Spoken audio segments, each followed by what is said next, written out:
The North Carolina Daily Homestyle Production Record for residential child care institutions, preparing meals in a homestyle kitchen is a required record for the school breakfast program.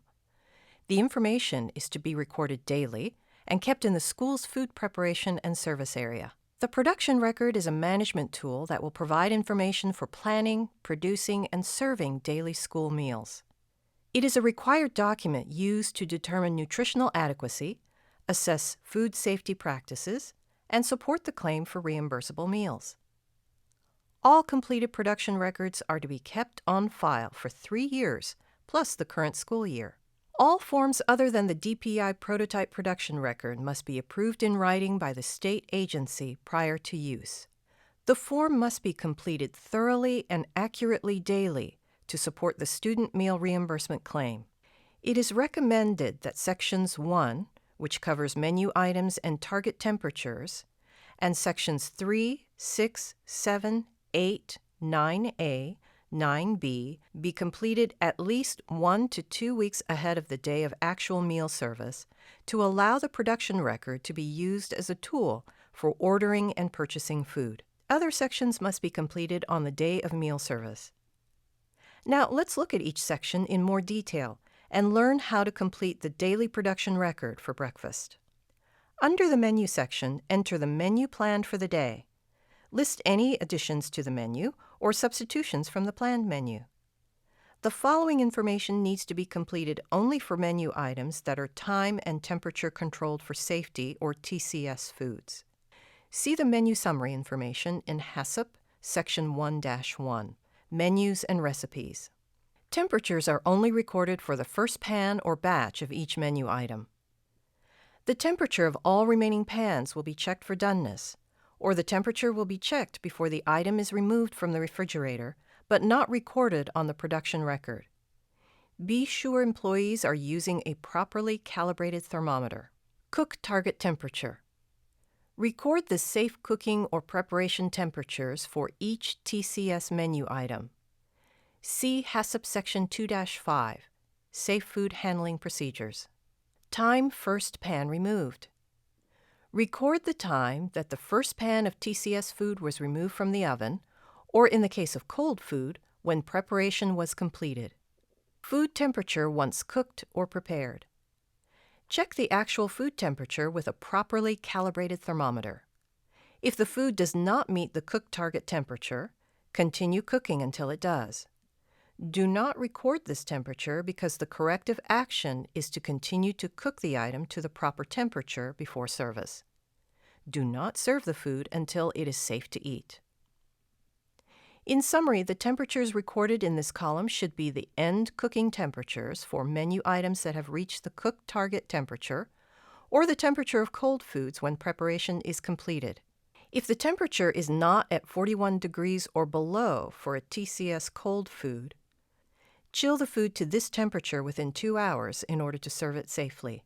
If time as a public health control or TPHC procedures are being implemented as a food safety control, follow the procedure approved for documenting time when removed from holding and discard times. Food subject to TPHC must be discarded by the end of the time specified in the approved TPHC procedures. File copies of all approved TPHC procedures in the HACCP plan in Section 1-1, Menus and Recipes. Failure to follow exactly will result in an environmental health violation. In Section 2, enter the name of the homestyle facility or cottage, the manager's signature, and date of meal service. The signature indicates that the manager or person in charge has fully reviewed the meal planning, production, and service, and is satisfied with the accuracy of the information. Section 3 is where you record the total number of planned reimbursable student meals. This will be the number of column 9B minus the planned number of adult meals. After the meal service, record the total number of students served, indicating the meal pattern used, such as K through 5, 6 through 8, 9 through 12, or K through 12. Indicate the number of child nutrition meals, if any, other adult meals served, if any, adding all columns to determine the total meals served. Check if students participate in offer versus serve, and indicate grade levels implementing offer versus serve. Check if water is available at meal service. In Section 5, the personnel information and these 5 items support your daily HACCP plan. Each should be checked if in place. Note any corrective action taken if you were unable to check that all were in place. Healthy. Are all employees who are handling and serving foods healthy? If an individual is sick, he or she should not be handling exposed food, single-use articles, cleaned and sanitized dishware and equipment, and clean linens. Clean appearance. Are employees properly dressed according to the food safety standards outlined in 2-4, prerequisite programs? Washing hands. Are employees properly washing their hands with warm water, soap, and drying? No bare hand contact. Employees should not be handling cooked or ready-to-eat foods with their bare hands. They should use tongs, utensils, deli tissue, or single-use gloves. Thermometers checked and calibrated if needed. Are thermometers checked for accuracy daily and calibrated if needed? Calibration is the process of verifying the accuracy of a thermometer. Thermocouples do not require calibration. If using one, make a notation of NA or not applicable. In Section 6, write in the menu items written in Section 1. Separate them by meal component in column 6. Include descriptive information about each product to assure an accurate nutrient analysis. For example, sweetened, reduced fat, fat-free, diced, sliced, fresh, frozen, etc. Identify whole wheat products with WW and whole grain products with WG.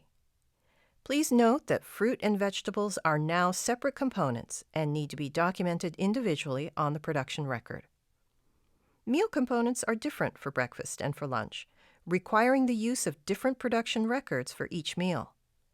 Remember to list the various milk varieties the same way that you list any other menu item. Include condiments with the serving size. For example, mustard, 5-gram packet, or jelly, 2 tablespoons, and descriptions such as cream cheese, reduced fat. Under the menu substitution, add items on the day of service that would be considered a menu substitution since the original planned amounts would be adjusted to accommodate this last-minute addition. If any menu items are substituted on the day of meal service, draw a line through the menu item that will not be served and list the substituted menu item in this section. Complete columns 7 through 12 for the menu substitutions. In Section 7, enter the amount of meal pattern contribution for each menu item using the units provided. For example, 2-ounce equivalent of grain, 1-ounce equivalent of grain substitute, half cup fruit, 1 cup milk. Remember that the meal pattern contribution may be different than the actual weight or measure of the portion size. Meal pattern contribution should be included on each standardized recipe and can be determined from the USDA Food Buying Guide, child nutrition labels, and product formulation statements. Breakfast components include grains, fruits, and milk. There is no requirement to offer meat or meat alternate. However, meat or meat alternate may be included in the breakfast menu in 2 ways. 1, as a grain substitute once the minimum daily grain requirement is met in the planned weekly menu, or 2, as an other food that does not credit toward any component. You can learn more about the breakfast meal pattern in the meal pattern module of this course. In column 8, enter the actual portion size of each menu item. Portion size is the amount of food expected to be on the tray or plate. Remember that the portion size must be in measurable units such as each, cup, ounce, etc. This information can be obtained from the recipes which are based on the USDA Food Buying Guide, child nutrition labels, USDA food fact sheets, or product formulation statements. Section 9 has to do with the meal preparation information in column A. The first one, enter the recipe number for each menu item. Remember, every item on your menu must have a standardized recipe. If a menu item consists of one ingredient, you may record the product brand in this column. See HACCP binder number 1 for more information on recipes. In the next column, enter the number of servings of each menu item planned for student reimbursable meals and any adults who may be eating. Include planned servings of condiments, milk, as well as all other menu items. If offer versus serve is not used, you would plan for each student reimbursable meal to include all components. If using offer versus serve, planning should be based on what is usually selected by students in your facilities. Remember to plan reasonable amounts of menu items to avoid excessive leftovers. In the third column under Section 9, record the total quantity of food prepared for the meal. This demonstrates that the amount of food was adequate for the meal pattern requirements. Enter the bulk quantity of the amounts of each menu item prepared for the meal. For example, 1 15-ounce can of peaches, 4 pounds of rolled oats, 12 each for bagels, 1 ounce. Since food comes in various can sizes, be sure to record the size used. See the Food Buying Guide Introduction for information on the various can sizes. In Section 10-A, record the number of portions or servings of each menu item served to students as part of reimbursable meals. In column 10-B, record the number of portions or servings of each menu item served for adult meals.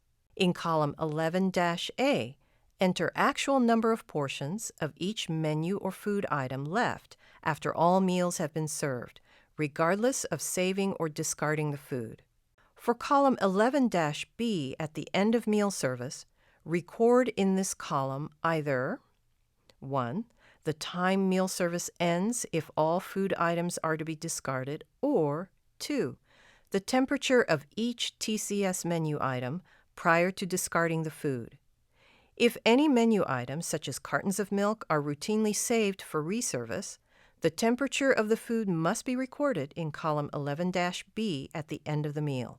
Remember, all TCS foods must be discarded and cannot be saved and reserved as leftovers. All self-service food or food served family style must be discarded at the end of the meal, too.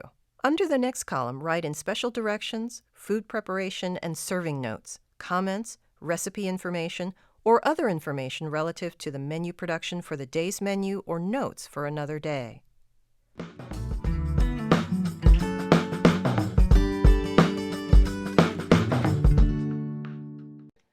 And now, let's review what you've learned.